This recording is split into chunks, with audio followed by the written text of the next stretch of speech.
only from your local Ford dealer.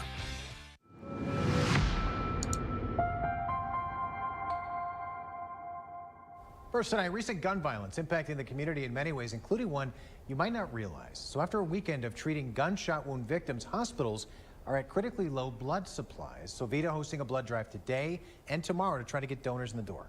That's right. Jenny Borick is live from the Sovita Blood Center tonight to share what they're doing. Jenny.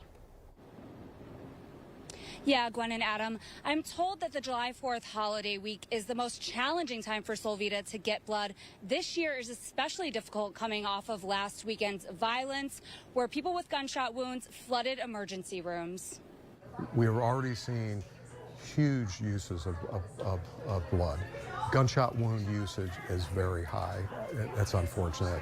It's the most difficult time of the year for Sovita to get blood as people start to travel for July 4th, disrupting donors' schedules. This year is especially tough when you add in the recent gun violence last weekend, and now Type O used in emergencies before a person's blood type is known and Type B are critically low. We're just at the make it or break it level. I will tell you, we made our commitments to the hospitals this morning. You know, that's good. It does leave us with a very thin margin, and that's why we are so concerned about the week ahead. To go into the week with a break-even blood supply is really dangerous.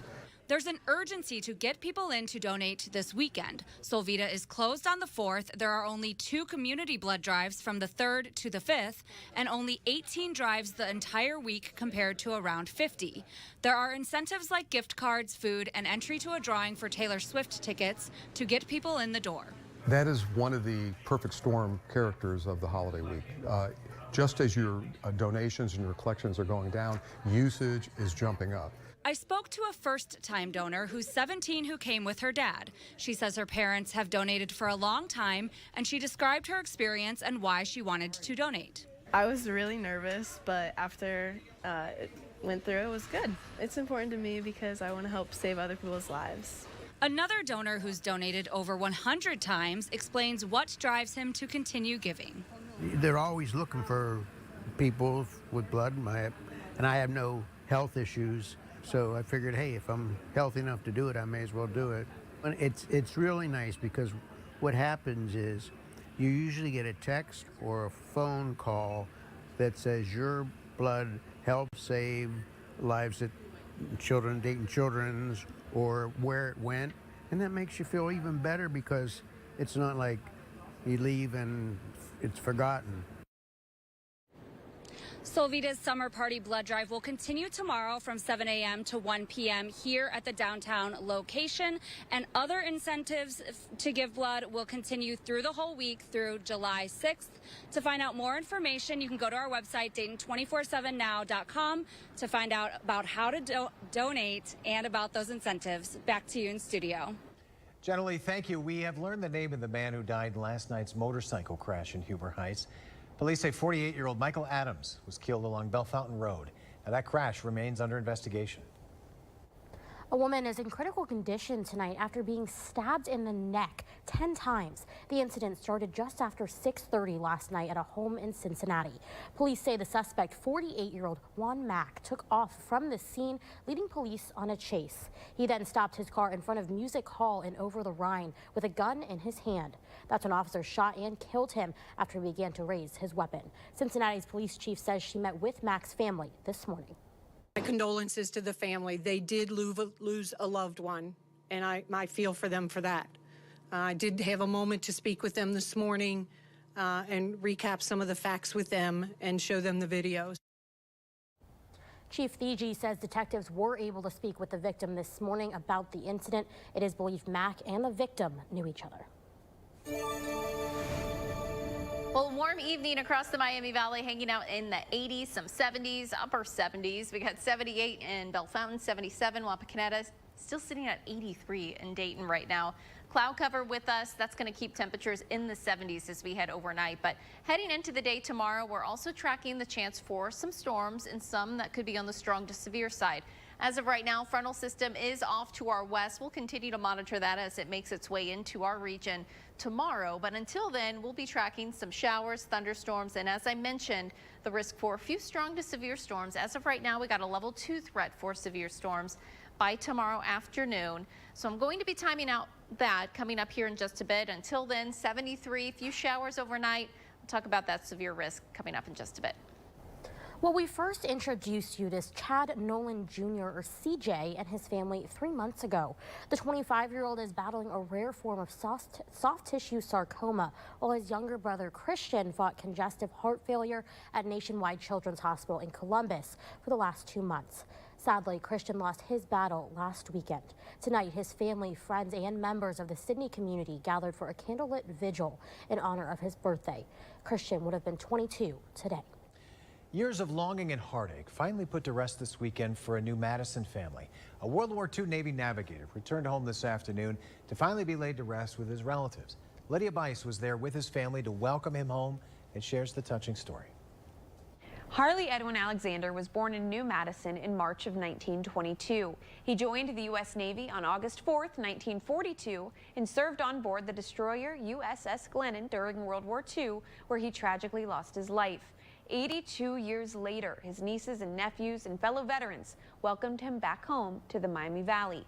His niece and nephew were contacted back in 2017 to provide DNA samples, but they didn't hear back until this year. Sadly, all of Harley Edwin Alexander's siblings are now deceased, but when his niece and nephew heard they were a match, they knew it was time to bring him home. And when you think about the parents, he came from a large family. There were 6 brothers and 3 sisters, and they're all gone, and they all missed Harley. They really did. He'll be buried beside his mother in the local cemetery. I almost feel them with us. A graveside service with full military honors for Harley Alexander will be held at Green Mound Cemetery in New Madison on Saturday at 11 a.m. If you drive through downtown Greenville this weekend, you may notice many American flags out in roundabouts and the rest of town in honor of him. Back to you. Well, preparations for the 4th of July are already underway tonight. I spoke with a few cities around the Miami Valley to see what they have planned for this Independence Day. This is definitely the highlight of our summer. It's just a kind of the culmination of so many efforts between so many people, and we really get to see a lot of families out here to enjoy and celebrate with us. Aaron Harris with the city of Beaver Creek preparing to welcome thousands to Rotary Park for the 4th of July. We're sticking with a lot of the favorite traditions that people have told us they loved in years past. We will have some of their favorite food trucks out here. We will have a band. We'll have inflatables, you know, the bounce houses, the giant slides, and all that kind of things that the kids love to enjoy as well. Things kick off here at Rotary Park at 7 p.m. on the 4th, but Beaver Creek is not the only city here in the Miami Valley celebrating Independence Day. So we think we'll be offering people something that they've never seen before, and we can't wait to see how they like it. Shauna Llewellyn telling me the city of Kettering is doing its annual Go Forth celebration, reimagined. We have expanded.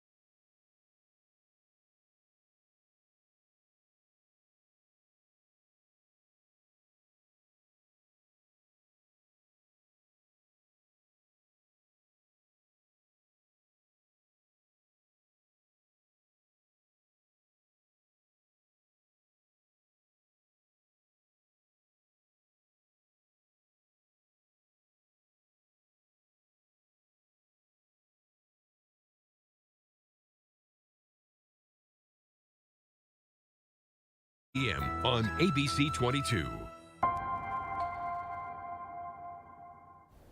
Ohio lawmakers advancing a bill banning transgender people from using bathrooms that fit their gender identity. The bill applies to students, teachers, and staff at K-12 schools, colleges, and higher education institutions, with some exceptions. Representatives in favor of the bill say it protects children.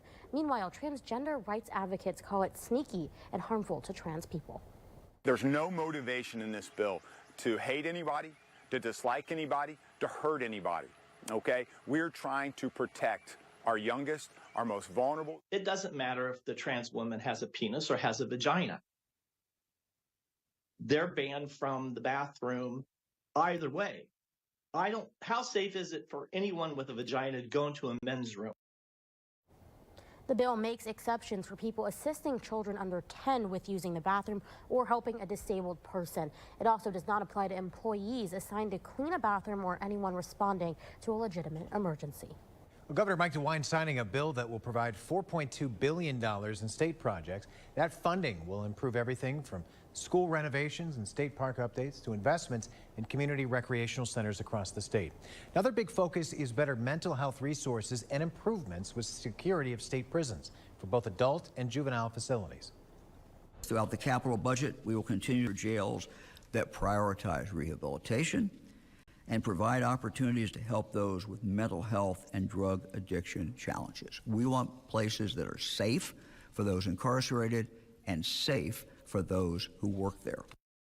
Now, DeWine is looking to allocate $10 million of the state capital budget towards bringing a new mental health care hospital to the Dayton area. Well, we got showers and storms in the forecast for tomorrow, some of which could be on the strong to severe side. So we do have a level 2 threat for severe storms for most of the Miami Valley. Now, this severe weather is going to be dependent on a couple of things, one of which will be earlier in the day precipitation and cloud cover, which could have a factor on whether or not we get enough instability for the afternoon. But if we do get enough instability for storms to develop, here's a look at some of our risks. Our main concern would be damaging wind gusts, so we'll monitor for that. Large hail, not looking like a big concern, but maybe some small hail with some of these storms. Localized flooding with just some heavier downpours that would be very brief. And our tornado threat is non-zero. We'll watch for it, but it does look like that greatest risk will be off to our northeast. That being said, just have a way to get those weather alerts during the day tomorrow, and we will be keeping you posted on air and online. But here's a look at what's going on right now. We got a few showers making their way in. We'll continue to track this frontal system making its way closer into the Miami Valley for tomorrow, and out ahead of it, we will continue to see some showers and a few thunderstorms. So this is a look at about 6 a.m. A few showers around. We'll continue into the late morning, potentially with a few showers and storms. This is indicating about 2 p.m. A couple of showers, maybe a thunderstorm or two popping up. But then there is the potential for perhaps some stronger storms late into the afternoon as well as into the evening hours to develop. As I mentioned, this is going to be dependent on what we see earlier into the day. And as far as coverage, it's not a widespread severe risk. It would be an isolated strong to severe storm. So we'll monitor that closely by later into the day tomorrow. Perhaps a lingering shower early into the day on Sunday before things clear out by our Sunday afternoon. Rainfall is something that we will be seeing. Doesn't look like a whole lot, but we could use any bit of rain that we can get as we still have drought conditions, moderate drought conditions. This is our latest update from yesterday for the Dayton area, southeastern counties, rest of us abnormally dry. So showers will be welcome. We got more rain in the forecast next week too. So I'll have a look at our 7-day coming up. Democrats say the presidential debate made it clear where each candidate's priorities lie. Democratic leaders focused on the policy positions and substance shown from the candidates. California Governor Gavin Newsom saying Biden is looking out for the average American, and a Georgia senator saying Trump is only looking out for the wealthy. When it came to anything having to do with ordinary people, he reminded us that this man wants to do the only thing that he's ever done, and that's focus on people like himself. I think Joe Biden not only asserted himself, he reminded people of his accomplishments and his vision for the future. Meanwhile, though, Republican leaders honed in on Biden's debate performance. GOP lawmakers say the president could not give coherent and confident answers. They point to former President Trump's debate strength and criticize the president for his stage presence. it's clear he's unfit to be president of the United States. He's unfit to be an elected official or any big professional responsibility, and the American people saw that on stark display. This is important because Donald Trump showed that he actually has the talent and the energy to be president of the United States. What does that guy, meaning Joe Biden, look like in 3 years in a negotiation? The two candidates slated to go head-to-head again on September 10th. We'll be right back. You're watching Dayton 24/7 now. Take Dayton.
Lawyers at Elk & Elk. Call 1-800-ELK-OHIO.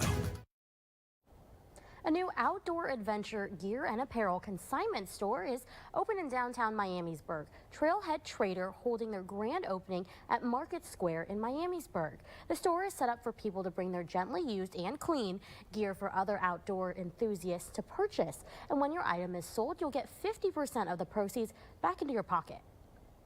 Dayton is the Midwest adventure capital. It is something for all of Dayton. We're located right along the bike path, which makes it really easy access right along the Great Miami River. So everyone in Dayton is encouraged to involve in this. It is a huge outdoor community, so I know we all have a lot of gear and a lot of gear to share. You can find the hours and days they're open on our website, Dayton247now.com. For many kids that rely on schools for their meals, summer can be a challenge. That is why we're partnering with Feeding America for St. Clair Cares Summer Hunger Relief. Just scan the QR code you see there and you can help provide meals for children and families in our area. And tomorrow, you can see how communities are combating hunger to help put food on the table and how you can help families in your neighborhood. Watch Sinclair Care's Summer Hunger Relief this Saturday at noon on Fox 45. We're back after this. You're watching Dayton 24/7 now.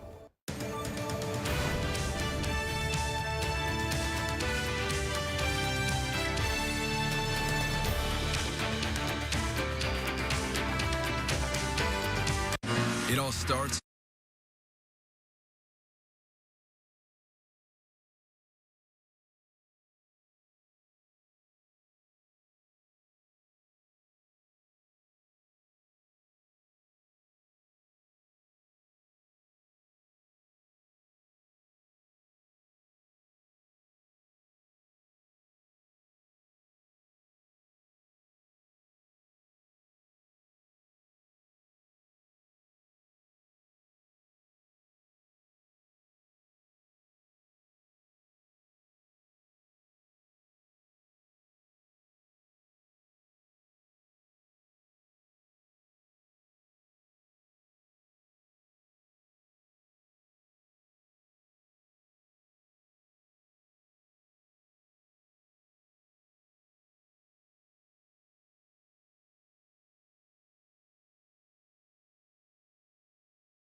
here in our local community. The Dayton 24/7 Now News app, brought to you by the Jeff Schmidt Auto Group. Good evening, I'm Matt Digby with a look at sports. The Cincinnati Reds beginning a week-long road trip last night with a big win in St. Louis. Multiple players stepping up to make contributions, but they haven't won consecutive games against the same team in almost 3 weeks. And the Reds rightfully entering tonight with optimism after 11 runs on Thursday. But tonight that total will be 0. Cardinals winning 1-0. The only run coming on this sacrifice fly from Alec Burleson in the 3rd inning. Reds would have chances throughout the night, just unable to capitalize. In fact, Stuart Fairchild nearly hit a tying home run in the 9th inning, but it was caught at the wall for the very last out. This 4-game series continues Saturday and Sunday at Busch Stadium. Dayton Dragons also on the road at Fort Wayne, and 3 home runs from the Dragons. Cam Collier, Jan Contreras, and Hector Rodriguez each going deep in a 4-3 win, and that's 4 straight wins for the Dragons, their longest win streak of 2024. This series also continues Saturday and Sunday, and then next week the Dragons have 3 home games and 3 road games in a week-long span with the Lake County Captains. There was baseball in the Miami Valley tonight. The Champion City Kings of the Prospect League with a home doubleheader in Springfield against the Danville Dans. Now, Game 1 saw back-to-back home runs for the Kings in the 5th inning, but the visitors would take the opening game comfortably. Now, the first half of the Champion City Kings season finishes this Sunday, and next weekend the team is hosting Military Appreciation Night on Saturday, July 6th. Then the very next day, Sunday the 7th, the Superstars will make an appearance at Carlton-Davidson Stadium. Well, this weekend is one of great change for Ohio State athletics, with athletic director Gene Smith retiring after almost 20 years with the Buckeyes. He had previously been the AD at Eastern Michigan, Iowa State, and Arizona State before coming to Columbus. Beyond his impact on the success of student athletes, he also talks about how when he began his career as an administrator, there were only a handful of people of color in athletic director roles. That also gave him motivation to excel at each of his 4 stops. I knew I couldn't fail. Because I didn't want to be the excuse. And I could have been the excuse for hiring authorities to say, see, they can't do it. I feel confident that my efforts and that of others, not just mine alone, open some doors for others. We changed the culture around our athletes and the quality athletes that we recruit. Well, we got got some storms in the forecast for tomorrow. So for our Saturday, scattered showers, few thunderstorms. Now keep in mind, this is not going to be an all-day washout of an event. We will see some showers and storms in the morning, perhaps a few more by the afternoon and evening. That would have a better chance for perhaps being on the strong to severe side.